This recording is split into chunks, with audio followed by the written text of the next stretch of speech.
Marilah kita berdoa sebelum membaca Alkitab. Kita berdoa. Ya Tuhan, oleh karena kuasa dan kehendak-Mu, Engkau telah memberikan firman-Mu menjadi lampu bagi kaki kami dan terang di jalan kami. Kami minta daripada-Mu, berilah firman-Mu itu tinggal di dalam hati kami, dan Roh Kudus menolong kami. Sebab ketika kami minta roti, Engkau tidak memberikan batu. Atau ketika kami minta ikan, Engkau tidak memberikan kalajengking. Tapi kami minta daripada-Mu firman-Mu yang adalah suara Tuhan itu. Karena itu, biarlah firman-Mu itu akan tinggal dan diam di dalam hati-hati kami. Maka jadikanlah hati kami sebagai tanah yang subur, supaya benih firman ini dapat bertumbuh, bertahan lama, berbuah dalam setiap tingkah laku dalam kehidupan kami. Firman inilah yang akan menuntun kami di sepanjang minggu dalam seluruh tugas dan tanggung jawab kami. Karena itu berbicaralah kepada kami melalui pembacaan Alkitab dan perenungan firman pada saat ini. Di dalam nama Yesus yang adalah firman itu sendiri, kami memohon. Amin. Bapak, Ibu, Saudara-saudara yang dikasihi oleh Tuhan, bagian pembacaan yang dipilih untuk kita dengar di dalam jemaat-jemaat GKI di Tanah Papua, termasuk kita yang ada di sini, yaitu Kitab Mazmur pasal 104 ayat 1 sampai dengan ayatnya yang ke-35. Kita akan membaca bagian ini secara berbalas-balasan. Ayat-ayatnya yang ganjil akan dibacakan oleh kaum laki-laki bersama-sama dengan saya, dan ayat-ayat genap oleh kaum perempuan. Kita akan segera membacanya setelah saya membaca perikop dari bagian pembacaan ini. Demikianlah firman Tuhan, kebesaran Tuhan dalam segala ciptaannya. Pujilah Tuhan, hai jiwaku, Tuhan Allahku, Engkau sangat besar, Engkau yang berpakaian keagungan dan semarak.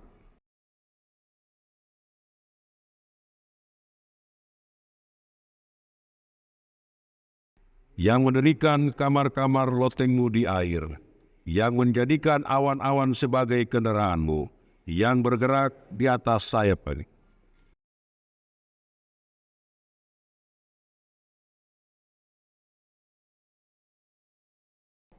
Yang telah mendasarkan bumi di atas tumpuannya, sehingga takkan goyang untuk seterusnya dan selamanya.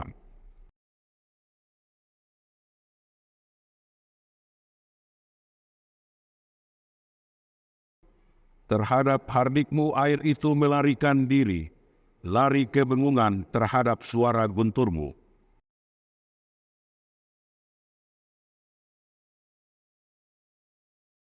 Batas kau tentukan, takkan mereka lewati, takkan kembali mereka menyelubungi bumi.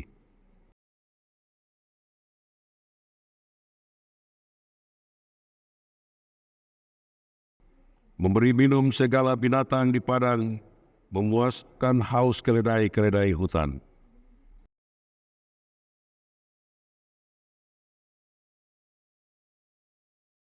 Engkau yang memberi minum gunung-gunung dari kamar-kamar lotengmu, bumi kenyang dari buah pekerjaanmu.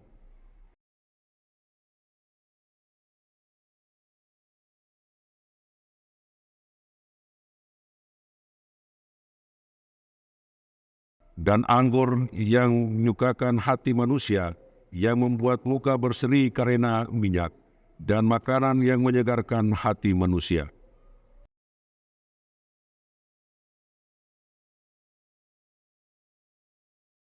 Di mana burung-burung bersarang, burung-burung yang rumahnya di pohon-pohon sanobar.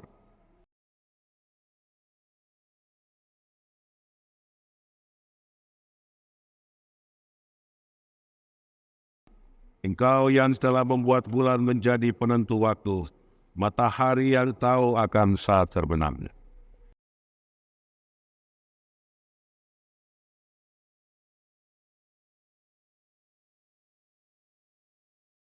Singa-singa muda mengaum-aum akan mangsa dan menuntut makanannya dari Allah.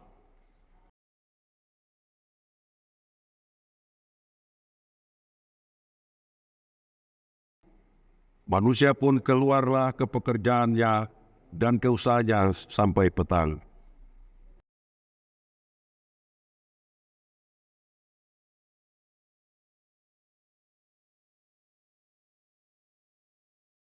Lihatlah laut itu besar dan luasnya wilayah. Di situ bergerak tidak terbilang banyaknya binatang-binatang yang kecil dan besar.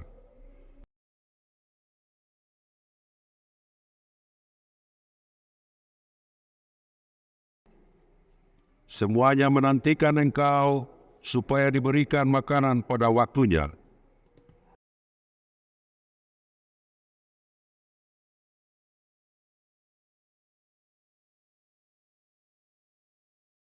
Apabila engkau menyembunyikan wajahmu, mereka terkejut. Apabila engkau mengambil roh mereka, mereka mati binasa dan kembali menjadi debu.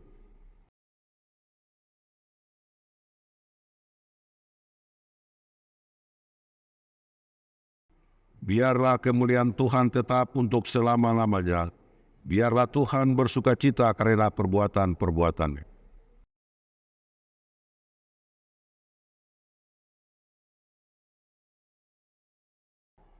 Aku hendak menyanyi bagi Tuhan selama aku hidup.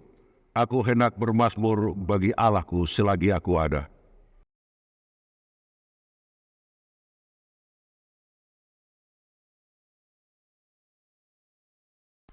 Biarlah habis orang-orang berdosa dari bumi, dan biarlah orang-orang fasik tidak ada lagi.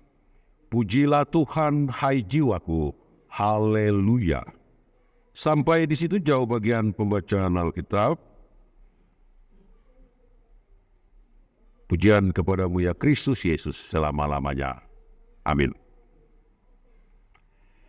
Bapak Ibu Saudara-saudara yang dikasihi oleh Tuhan. Ketika kita membaca dari ayat 1 sampai dengan ayat 35, itu artinya kita telah membaca dari Kejadian pasal 1 sampai dengan pasal 2 ayatnya yang ke-7. Karena Mazmur ini adalah sebuah gaya bahasa yang sangat puitis yang diceritakan kembali oleh Daud tentang penciptaan langit dan bumi. Jadi seperti seorang anak, dia duduk di tepi pantai, lalu dia lihat kapal, lalu dia akan melukis itu. Walaupun pemandangan itu dia tidak akan melukis, mungkin ada sampah yang ada di laut, dia tidak akan menggambarkan itu. Tapi dia akan mencoba menggambar itu menjadi begitu indah. Mungkin tidak ada matahari, dia akan coba membuat matahari. Mungkin warnanya agak terang, dia akan bikin agak merah-merahan. Dan itu gaya bahasa dalam puisi-puisi Ibrani untuk menceritakan sesuatu dari apa yang dilihatnya. Nah, karena itu Mazmur 104 ayat 1 sampai dengan 35 sebenarnya kita telah membaca tentang Kejadian 1 ayat 1 sampai 2 dengan ayat 7. Di sini kalau kita perhatikan pasal 103 dan 104 itu ada kalimat pembuka yang sama. Di 103 kalau kita punya Alkitab, kita lihat di sana dikatakan, pujilah Tuhan hai jiwaku, dari Daud. Pujilah Tuhan hai jiwaku, pujilah namanya yang kudus saya segenap batinku. Di 104 yang kita baca juga dikatakan begitu. Pujilah Tuhan hai jiwaku, Tuhan Allahku, engkau sangat besar. Artinya bahwa Mazmur ini sekalipun tidak dituliskan nama di atas, bahwa Daudlah yang menulis Mazmur ini. Tetapi seluruh kitab Mazmur ini tidak ditulis oleh Daud. Ada Salomo, ada Musa, ada Mazmur Asaf, ada Mazmur Bani Korah, dan ada banyak-banyak Mazmur. Ada banyak orang yang menulis Mazmur ini. Apa yang kita baca ini, pemazmur hendak memberikan seperti dia hendak menerjemahkan kembali peristiwa penciptaan dunia secara puitis tentang alam raya. Dan dia menyanyikan dengan indah penciptaan itu dan bagaimana Tuhan memeliharanya. Puisi dari Mazmur 104 ini berisi tentang lautan dan daratan alam raya yang begitu lengkap, awan dan sinar matahari, tumbuh-tumbuhan dan hewan, tapi juga ada terang dan gelap, ada hidup dan mati. Semuanya itu terbukti mengungkapkan kehadiran Tuhan di dalam karya dari sang pemazmur ini. Yang ketiga, dalam Mazmur ini sangat jelas sekali ada jejak-jejak peristiwa penciptaan 6 hari lamanya di dalam Kejadian 1 dan 2. Dan meskipun penciptaan manusia sebagai puncak dari kisah penciptaan dunia itu merupakan karya sang pencipta, yaitu Yahweh Allah Israel di hari ke-6, di Mazmur ini tidak disebutkan. Tetapi sempat dikatakan ketika mereka yang pergi kerja dan pulang petang.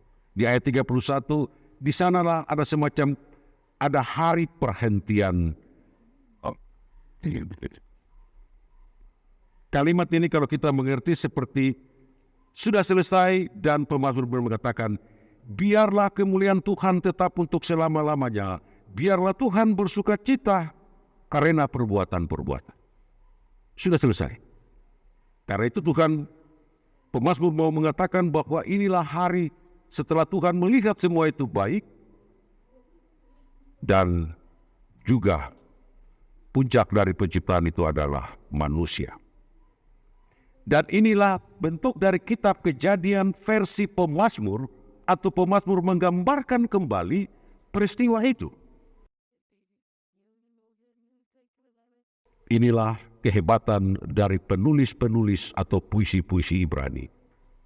Sehingga bukan saja kondisi dunia saat ini yang menjadi subjek dari lagu itu, tetapi ini merupakan suatu petunjuk tentang suatu masa yang pernah terjadi dan hilang. Ketika semuanya itu baik, tetapi kemudian bumi yang baru, tempat tinggal kebenaran itu, ternyata musnah karena air. Peristiwa Nuh, sesudah Adam dan Hawa, kemudian Nuh. Air bah menutupi semua bumi. Ia naik ke gunung-gunung dan bumi itu penuh dengan air. Kemudian, itu di ayat yang ke-35. Dari bagian pembacaan kalau kita perhatikan Alkitab kita, dari ayat yang ke-35, kemudian antara ayat itu, pujilah Tuhan, dan biarlah orang-orang fasik tidak ada lagi. Kemudian itu ada jarak. Dalam bentuk spasi, itu jarak sekali. Di sanalah kunci daripada seluruh puisi yang sangat indah ini. Pujilah Tuhan, hai jiwaku. Haleluya. Nah, Bapak Ibu saudara-saudara yang dikasihi oleh Tuhan, di dalam semangat pujian kepada Tuhan yang mengalir melalui syair yang begitu indah dari ayat 1 sampai dengan 5. Kepada Tuhan yang dikasihi, dicintai, dan dipercaya dan dipuji. Kata haleluya atau aleluya itu adalah bentuk nyanyian yang pendek yang biasanya dikatakan sebagai doksologi. Artinya sesuatu yang tampak. Haleluya itu bentuk syair atau kalimat pujian atau madah yang sangat singkat seperti di ayat 35 bagian terakhir. Pujilah Tuhan hai jiwaku. Haleluya. Inilah doksologi, yaitu puji-pujian dari orang yang percaya tapi juga hendak mengasihi Tuhan dan mau memelihara alam ini. Mengapa begitu? Sebab dari ayat 35 ketika pemazmur menceritakan tentang semua kejadian yang dilakukan itu, lalu di ayat 35 dikatakan begini, biarlah habis orang-orang berdosa dari bumi, dan biarlah orang-orang fasik tidak ada lagi. Jadi kalau orang berdosa dan orang fasik tidak ada, maka hanya ada orang-orang benar dan mereka yang mengasihi alam ciptaan dengan Tuhan Allah. Itu adalah satu dunia yang baru di mana pemazmur mau mengungkapkan kembali bagaimana situasi penciptaan ketika Adam dan Hawa ada di Taman Eden. Dari ayat 1 sampai dengan ayat 6, sebenarnya itu berbicara tentang pekerjaan Tuhan di hari pertama dan hari yang kedua. Dan ayat 7 sampai dengan 18 adalah sebuah perpindahan tentang peristiwa penciptaan dari hari ketiga. Itu menggambarkan bagaimana pemisahan air dari darat tanah kering, pembentukan hujan anak sungai dan sungai-sungai yang besar, dan muncullah tumbuh-tumbuhan hijau yang merupakan hari ketiga dari penciptaan itu. Dan ayat 19 sampai dengan 23, pemazmur menyanyikan karya penciptaan di hari yang keempat. Kemudian dia menunjukkan matahari dan bulan sebagai penjaga siang dan malam. Memerintahkan dengan kekaguman penyair untuk mengatakan ini secara puitis. Setelah ia menyinggung banyak sekali makhluk hidup, pemazmur melanjutkan nyanyian ini dengan sangat indah. Itulah bagian tentang hari keempat dalam penciptaan itu. Dan ayat 24 sampai dengan 30, pemazmur menyanyikan tentang kehidupan yang berkenan bagi Tuhan untuk memenuhi baik binatang-binatang di udara, ikan-ikan di laut, lewiatan, dan semua apa yang ada di darat, binatang, melata, burung-burung, dan sebagainya. Tentu kebenaran ini adalah hasil dari bagaimana di hari kelima dan keenam sampai pada puncaknya Tuhan menjadikan manusia. Ketika manusia itu sudah diciptakan, lalu pemazmur melihat bahwa sebenarnya Adam dan Hawa waktu itu disuruh menjaga Taman Eden, tapi kemudian mereka jatuh. Lalu mereka diusir dari taman itu. Padahal Tuhan sudah memberi mereka tanggung jawab bahwa kuasailah dan pergunakanlah ini untuk kepentingan hidupmu. Karena itu pemazmur mau mengatakan, maka kalau orang yang tidak mengasihi karya cipta Allah, maka biarlah orang-orang berdosa itu habis dari bumi, dan biarlah orang-orang fasik tidak ada lagi di dunia ini. Nah, Bapak Ibu saudara-saudara yang dikasihi oleh Tuhan, apa yang bisa kita ambil sebagai perenungan kita dari Mazmur 104 ayat 1 sampai dengan 35. Bagian itu ada di ayat 34, 33 dan ayatnya yang ke-34. Aku hendak menyanyi bagi Tuhan selama aku hidup.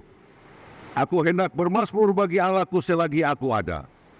Biarlah renunganku manis kedengaran kepadanya. Aku hendak bersuka cita karena Tuhan. Inilah tanggung jawab daripada orang percaya. Nah, Bapak Ibu saudara-saudara, kadang-kadang kalau sudah mulai hujan begini kita sudah mulai khawatir. Berapa hari lalu banjir, air naik di Yapis, tapi juga di beberapa tempat itu. Tapi bacaan ini mau mengatakan kepada kita bahwa kita harus bertanggung jawab dan memelihara alam ciptaan Tuhan ini. Alam semesta ini harus dijaga.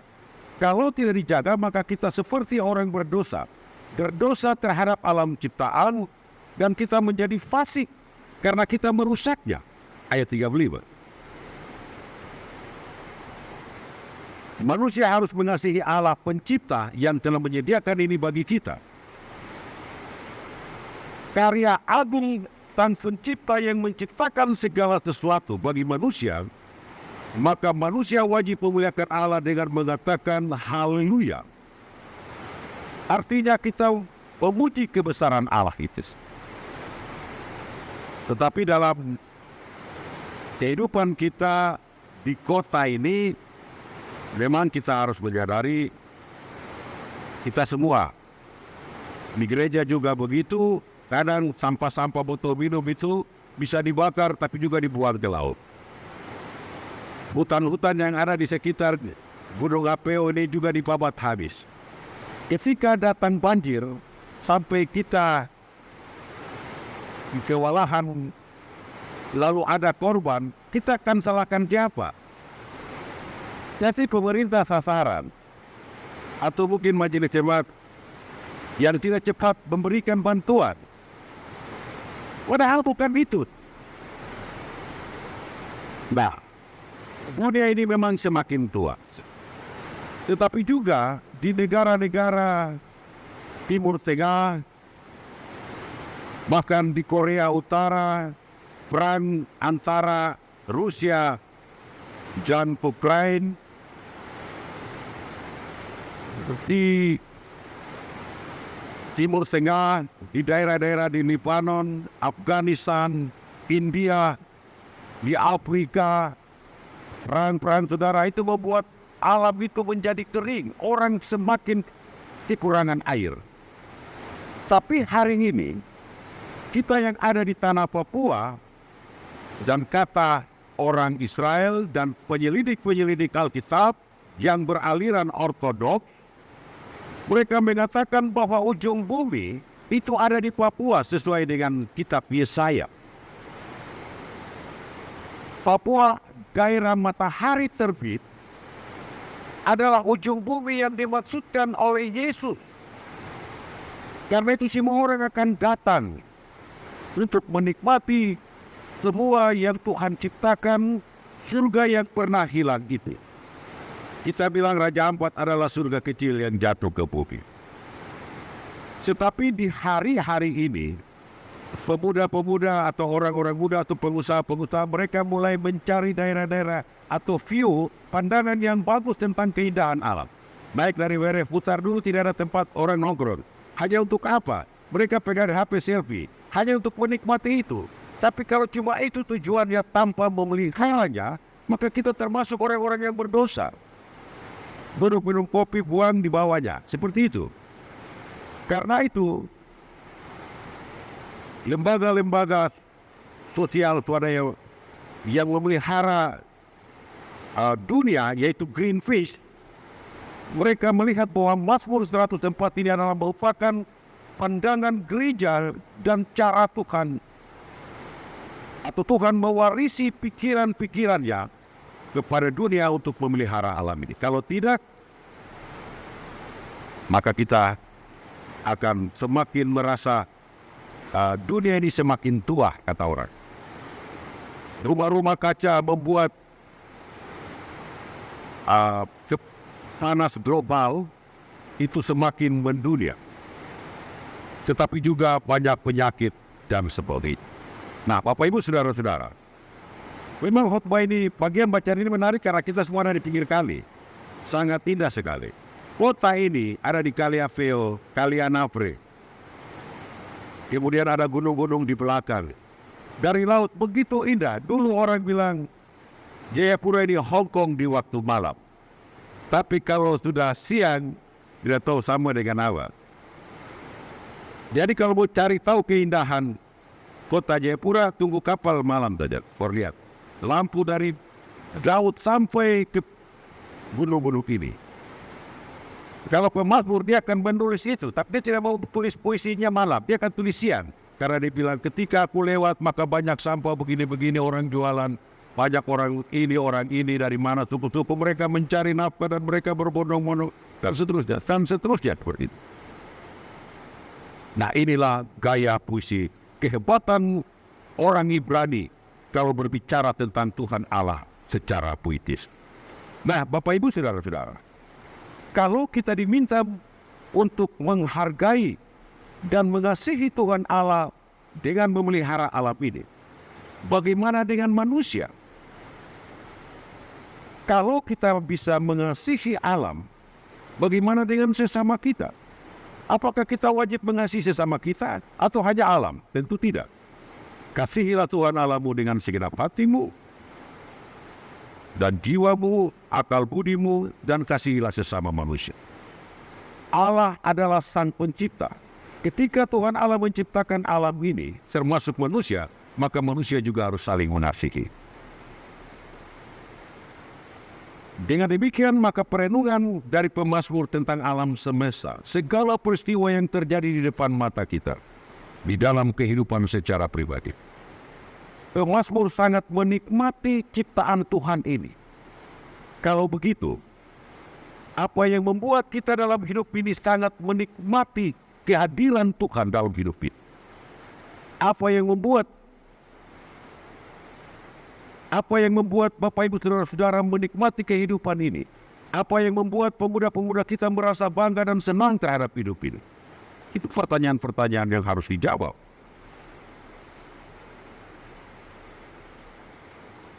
Orang tua bisa bersyukur karena anak sukses. Bisa jadi polisi, jadi ini, jadi itu. Tapi juga kita sukses, bersyukur karena anak-anak kita bisa selesai di sekolah. Apa yang membanggakan kita dalam hidup ini? Disitulah kita akan mengatakan kepada Tuhan, aku hendak menyanyi bagi Tuhan selama aku ada, dan aku hendak bermazmur bagi Allahku selagi aku ada. Kalau sudah tidak ada, disitulah yang pemazmur juga mengatakan, di dalam dunia orang mati tidak ada puji-pujian kepada Allah kecuali orang yang hidup. Jadi tunggu mati kah?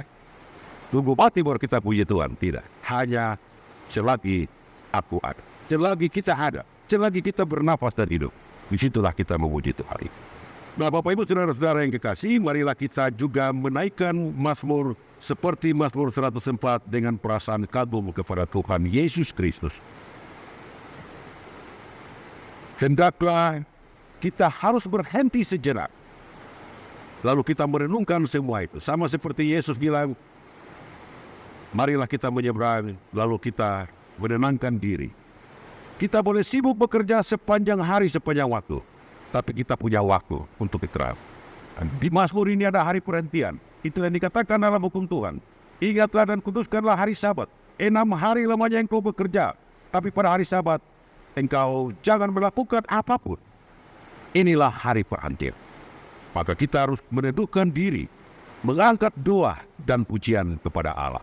Disitulah yang mau ditegaskan oleh pemazmur. Aku hendak menyanyi bagi Tuhan selama aku hidup. Aku hendak bermazmur bagi Allahku selagi aku ada.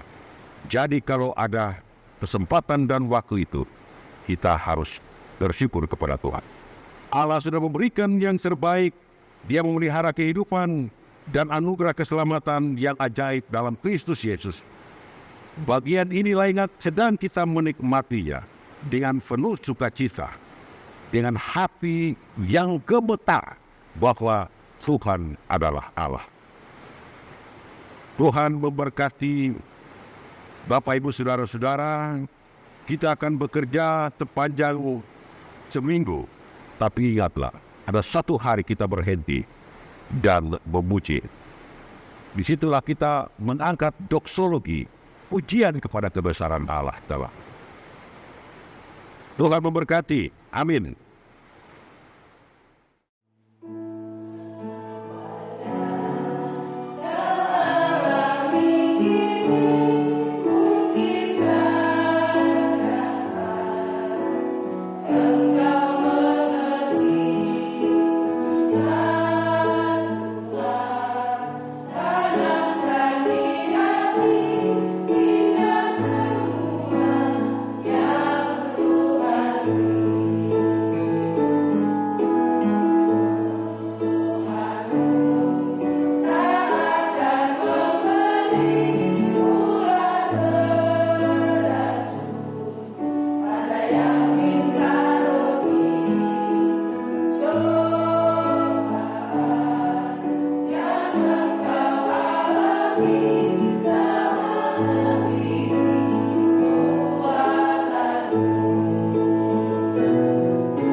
Kami akan beri kasih-Nya.